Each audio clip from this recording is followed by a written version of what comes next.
How you doing? How you doing? You must be Mr. Martinez. And you, hopefully you're Mr. Solano. Exactly, okay. I am. Hey, before we start, I got an extra latte. I'm not sure you're into those. Oh, I'll gladly take it, yeah, no problem. Right. I don't know if it's too hot. I put 4 sugars in there. It's alright, I appreciate it. It's generous enough. Feel free, man. Oh, thank you. So, first question. Okay. Off the bat, how is Kenneth doing in class? Now, I want you to be blunt and honest. Kenneth, he does well. He's not a bad student. When you say does well, what does that mean? Because that does not sound convincing at all. Kenneth, he can be a little difficult at times. But we've talked and we've promised to work on a couple of things, so. How difficult? I mean, not how difficult. What does he do that makes him difficult? Sometimes. Is he a talker in class? Sorry, is he a talker in class? He actually, yes, he's a big talker in class. He talk everywhere. How do you say he's a self-described ladies' man, if you can say? He prefers to put himself in a corner with a woman, and there goes his attention. And so, I'm assuming he gets distracted easily. He gets distracted. And he distracts others very easily, and it's hard. It can be challenging to get him to. Is he late or usually? No, actually, when it comes to his punctuality, like to be punctual, he's always on time. Surprisingly, he greets me when it comes to the class. Hey, Mr. how you doing? But he is also distracting at the same time. He can be a little talkative, yes. I won't lie about that. Alright, well, exactly how's he doing? Are his papers late? Because, back, in high school or in elementary or whatever, kids, you just like, oh, I got homework tomorrow, and they'll do it. But, I mean, certain like math, I mean, you have a syllabus.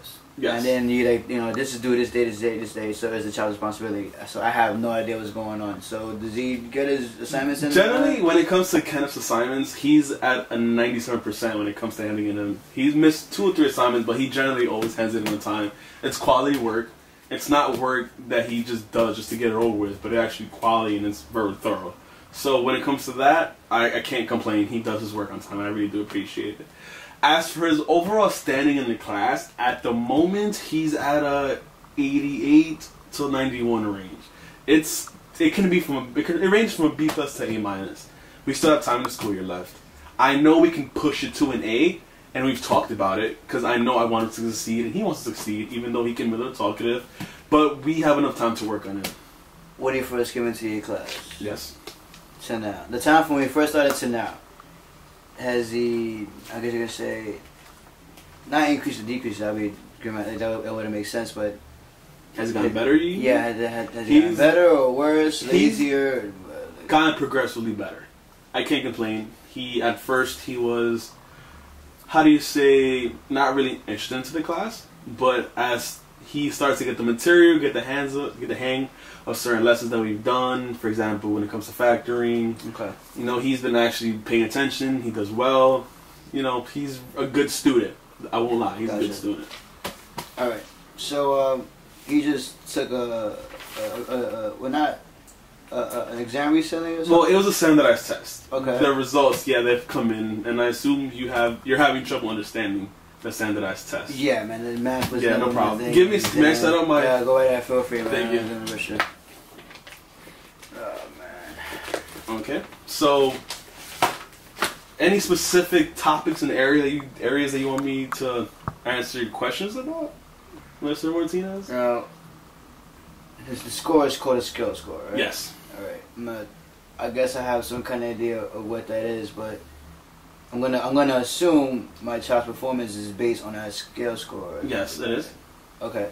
Now, like I said, I kind of assume I know what it is, but I don't know for sure. So, what exactly is a skill score? Okay, basically, a skill score in a standardized test is a conversion of the student's raw score on the test.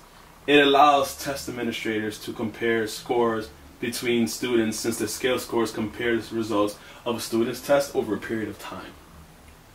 So this is my child's actual score on a test? It's not the actual, no, because it's more of a conversion of the score. Okay.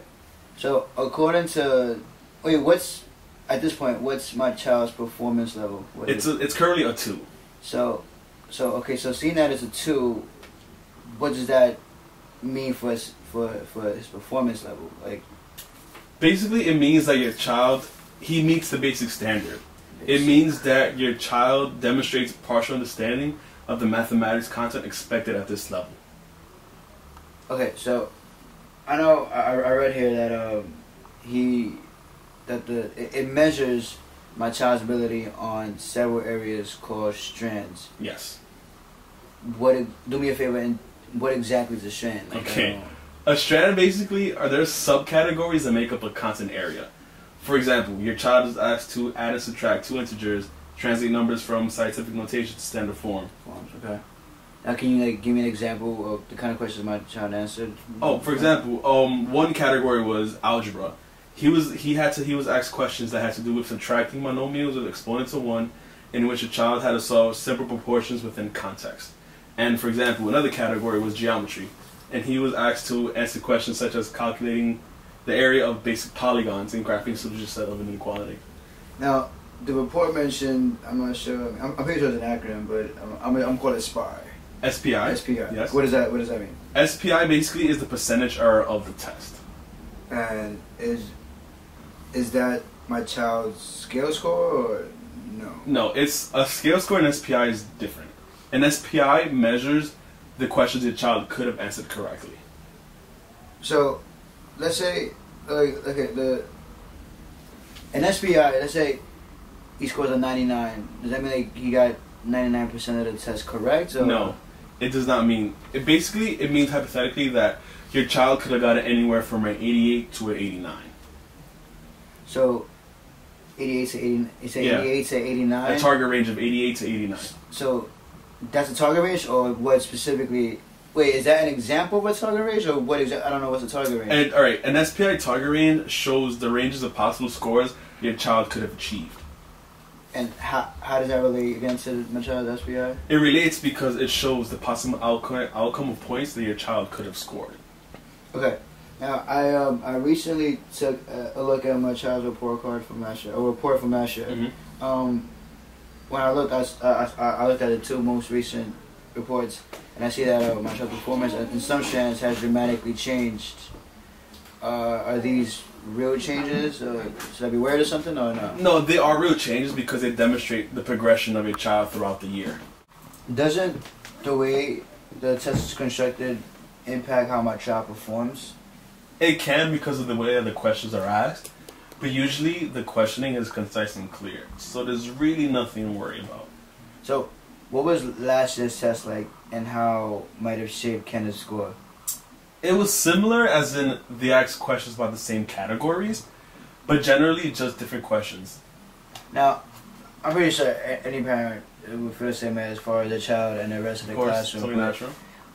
What can you tell me about Kenneth's performance relative to the performance of the rest of the class? Basically, if you compare Kenneth's scores to others at his grade level, he performed above average.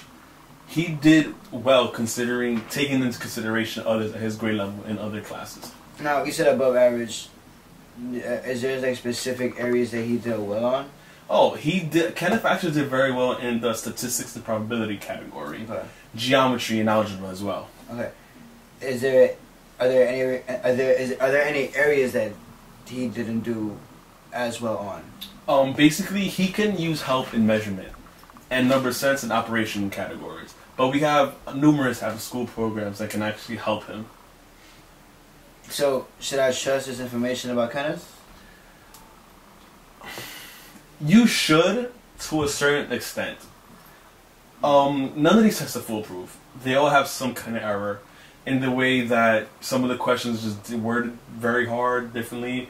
But then you gotta take into consideration that some kids may not be good on tests. Some may not be good at time management. Okay. Some may fall asleep, lose interest, lose focus. It's not perfect, but usually it's very solid. So, and they can help because they do tend to show areas that Kenneth, for example, could improve on. Okay, so I'm assuming that's why. See, I want Kenneth to do the best that he can. I'm pretty sure. I mean, I hope that this tutoring or it's just, I mean, he can do, I mean, is there anything he can do to get help to improve on certain things? Oh, of course. If he'd like to, I'm in school until 6 o'clock every day, grading papers, homework, and doing assignments, helping kids with doing math homework.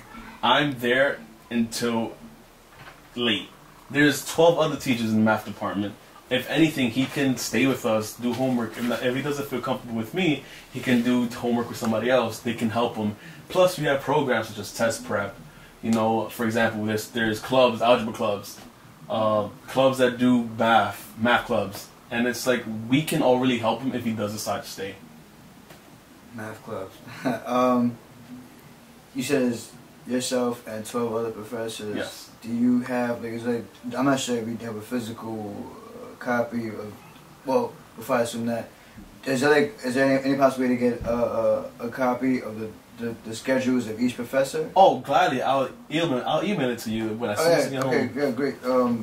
I guess what is that? Oh, do you have a pen on you? Actually, I do. Do you have a piece of paper? Actually, I have my notebook. It's perfect. Give me 1 second. I'll give you my email. Email me anytime. Usually, I check it. See, I mean, I'll probably email you. I mean, just to check on Kenneth as often as I should. But you know what? I really appreciate you coming and explaining all of this. Oh, of course, no problem. I'm not really up to date with all this stuff. Oh, but email me anytime. I check it at the beginning of the day, at the end of the day. So I'll always be around when you need me. Gotcha. All right. Thank you. Yeah, no problem. Thank you. Thank you. Have a good day. Thank you. You too.